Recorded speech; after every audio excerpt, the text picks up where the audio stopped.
假设说突然发生高血压了，应该怎么办呢？如果家里有西药的话，就先吃西药，然后就是叫家人准备一盆水，大概42度，然后我们把脚放进去，用我们脚背的一个叫太冲穴，所以这样子搓它，搓了大概10下左右。我们可以一边泡我们的脚，然后一边按摩我们耳朵的这个降压沟。泡热水的时候，还是说也要在里面放一些什么东西呀？最好的活血的东西，厨房里面最常用的就是这个。运动呢，会分泌一种叫 plasmin 的东西，可以帮助血管的弹性。高血压的人他适合做什么样子的运动呢？这个研究他发现说，等长收缩的运动，它对于降血压的效果是最好的。欢迎来到健康养成记，我是 Amber。高血压呢又叫做沉默杀手，特别在冬天的时候呢，是高血压好发的季节，最怕的就是突发性的高血压。如果真的发生了，在救护车未到之前，有什么样子的救命方法呢？今天我们请到的专家是吴宏谦医师，胡医师您好。大家好 ，Amber 好。假设说突然发生高血压了，应该怎么办呢？因为它刚好是我研究的论文，那我们会用3个穴位，一个是阳陵泉，一个是足三里，那一个是太冲。而且我教学生说，我们在针这个穴位的时候，它有顺序性。一般我们会先针阳陵泉，然后再针足三里，把气往下降。因为在中医里面讲，那个叫做肝阳上亢，或是肝火上炎，就是气往上冲。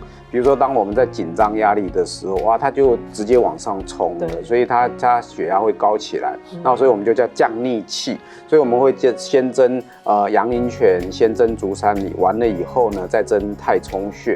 那我最好的记录就是一个190的病人针完以后，就降到120几这样子。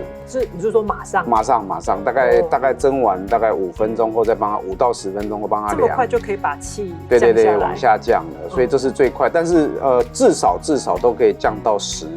比如说190降到170或180这样子。那我们自己在家里做的话，难道也要这3个穴道这样依序这样压下去吗？对，可是对病人来讲太麻烦了，所以我们会教大家一个很简单的方式。那一般高血压的人呢，他家里都会准备一些西药。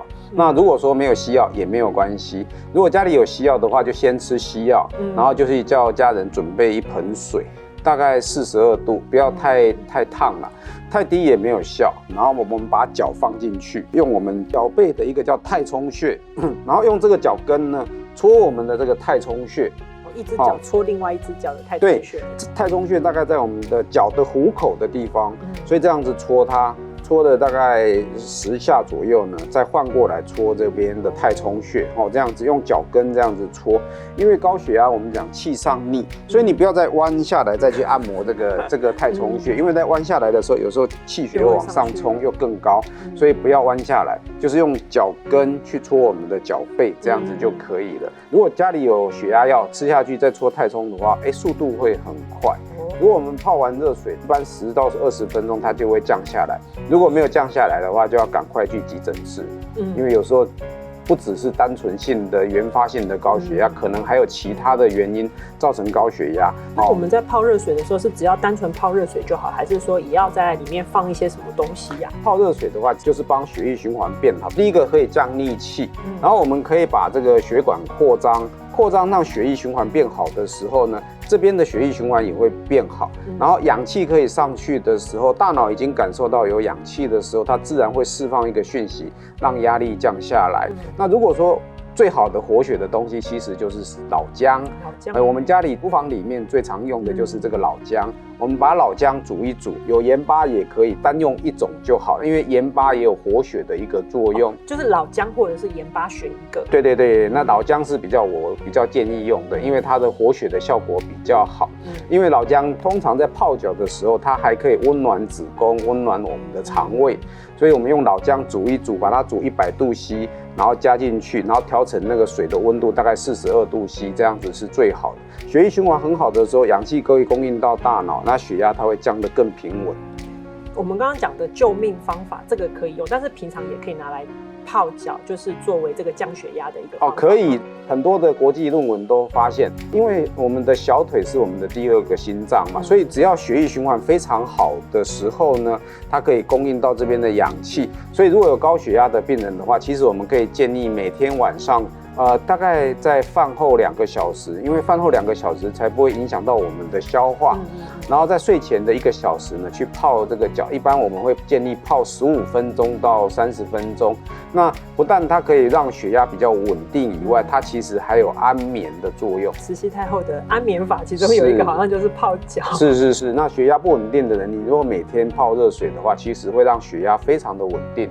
医生好像也有写过一本书，就是耳穴，因为耳朵也有很多的穴道，可以处理很多的问题。好像听说耳朵上面的穴道也可以降血压。对，我们耳朵里面很有名的，大家可以自己手摸这个耳朵后面哦，这边有一个凹下去的地方，耳背的地方，这边还有一个降压点，但是不好找。我教这个观众朋友就用一个叫降压钩哦，大家从耳朵的后面这样子摸，这里有个最深的凹槽的地方。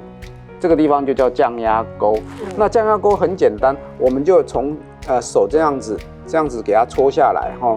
你如果怕耳朵陷下去，你可以这只手扶着这只手，然后这个拇指呢这样子搓，这样子搓它就可以了。那另外一种用按揉式的，用旋转式的按压。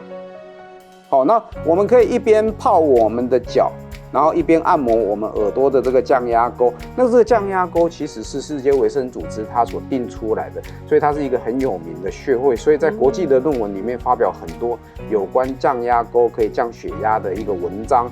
所以大家就可以把脚放在热水里面，一边泡脚搓我们的太冲穴，然后一边可以按摩这个叫降压钩。我觉得刚刚这样随便这样轻轻摸一摸，就整个耳朵都发热了，所以其实它对降血压的效果应该是真的蛮快的。有时候我们会直接就在耳朵里面就放血，对，它就可以降压了。刚刚医生您提到说，这种急性的高血压很多都是肝阳上亢，所以其实跟肝是非常有关系的，对，在跟肝经比较有关系啦。因为我们在中医里面讲交感跟副交感神经，它是归类到肝。那比如说我们中医讲肝火上炎、肝阳上亢，比如说一个人突然生气，或是这个人常常吃一些烤炸辣的东西呢，或是失眠，长期的失眠也会造成肝阳上亢，也就是说他的自律神经失控了。所以一般我们西药的话，也就会用一些神经阻断剂去把它阻断掉。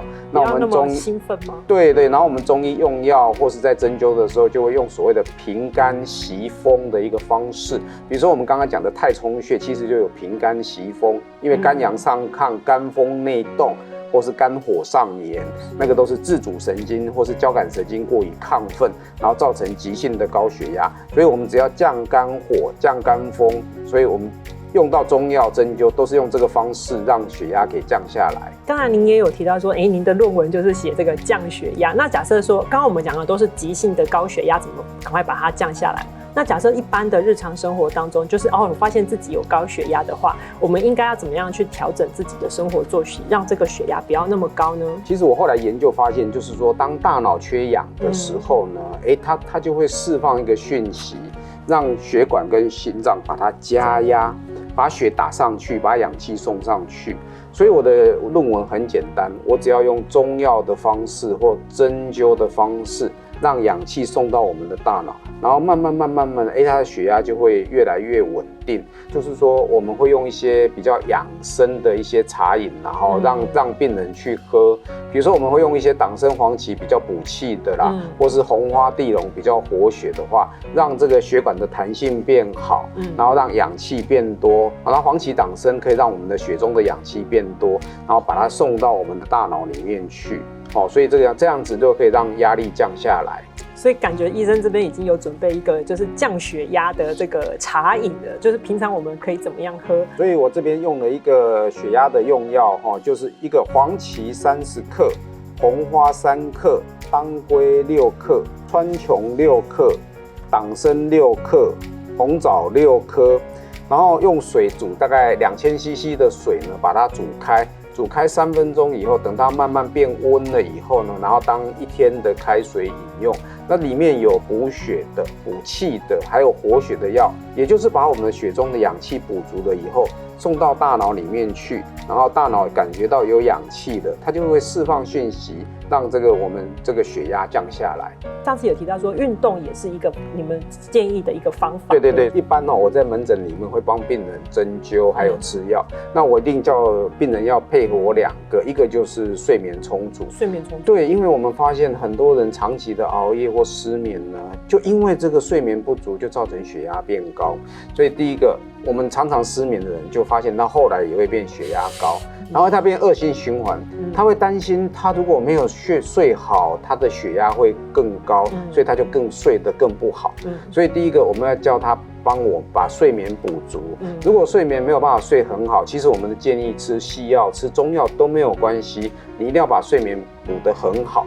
那第二个就是运动，所有的国际论文里面都说运动呢会分泌一种叫 plasmin 的东西，可以帮助血管的弹性，把一些胆固醇啊、三酸甘油酯啊，还有低密度的胆固醇给分解掉，然后把血中的一些烂泥巴把它清掉，然后变成弹性很好的时候，血液通畅无阻的时候，就可以把这些氧气送到我们的大脑。好，所以建议就是说，可能1个礼拜至少要3天啊，不要说1个礼拜只有1天，那是不够的，而且要持续到一定的程度，它才会把血压给降下来。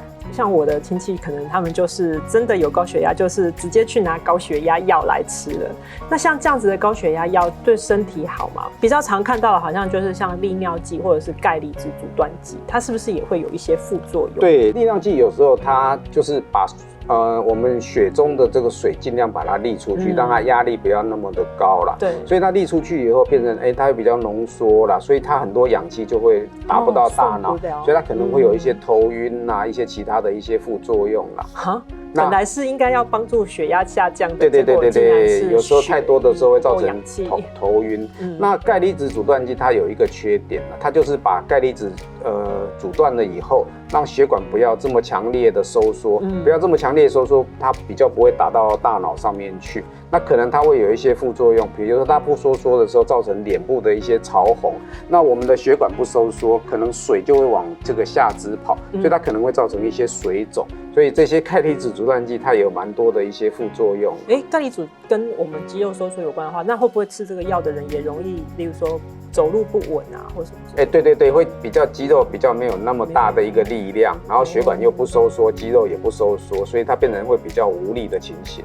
好，今天医生真的教了我们，就是最重要的2个，就是说碰到高血压的急救方法，一个是在耳朵上面，一个呢就是泡脚，然后搓我们的这个太冲穴。然后平常的话呢，还是除了说看医生、吃药，还有就是针灸以外，我们自己要做的就是运动跟好好睡觉，才有可能把那个血压降低。是，一般西医师他在开血压药的时候呢，他刚开始让你吃个1、2次降下来，他可能也叫你不会再吃了。可是你如果持续高血压的话，他还是会建议把它控制得很好。因为血压如果一直持续太高的话，其实我们身体很多的脏器处于一个很高压的情形下的时候也会受伤。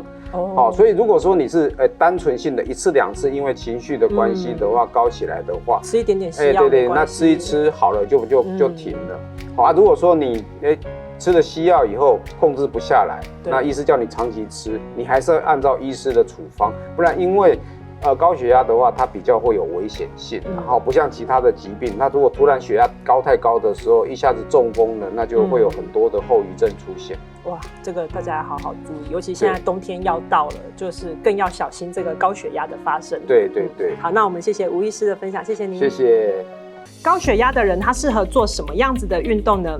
有一篇呢，他发表在英国的运动医学期刊上面的一篇研究呢，他就回顾了大概就是270篇的这个研究，总共有1.6万人的这个研究报告里面呢，他就发现了这个研究它是以2周作为一个训练的周期。那结果呢，他发现说等长收缩的运动，它对于降血压的效果是最好的。它的收缩压跟舒张压呢，它分别可以降低8跟4个毫米汞柱。它的这个效果呢，其实跟我们吃降血压药所降低的这个收缩压跟舒张压10跟5个毫米汞柱呢，其实是非常相当的。那另外，它这个研究里面呢，它还有去研究说，如果做有氧运动的话呢，分别在收缩压跟舒张压，它是降低了4.5跟2.5个毫米汞柱。那如果是重训的话呢，它就是分别降低了4.5跟3个毫米汞柱。那如果是做高强度的间歇运动的话呢，它是降低了4跟2.5个毫米汞柱。所以从这边看得出来呢，就是说这个等长收缩的这个效果。那为什么等长收缩它是适合高血压的人呢？因为它可以增加血液中一氧化碳的浓度。一氧化碳呢，它可以让血管扩张。那另外一方面来讲呢，运动的时候呢，肌肉它也不断的在收紧跟用力。那这个过程当中呢，它会使血管扩张而降低血压。但是有一个重点，就是这个运动的过程呢，它一定要呼吸，不可以做憋气，不然的话呢，对高血压的人来讲会更严重。那运动有哪些呢？包含了像是直膝抬腿静止、棒式、侧棒式，或者是深蹲静止，或者是靠墙深蹲。那详细的运动方法呢，大家可以看我之前所发表的最适合高血压的运动。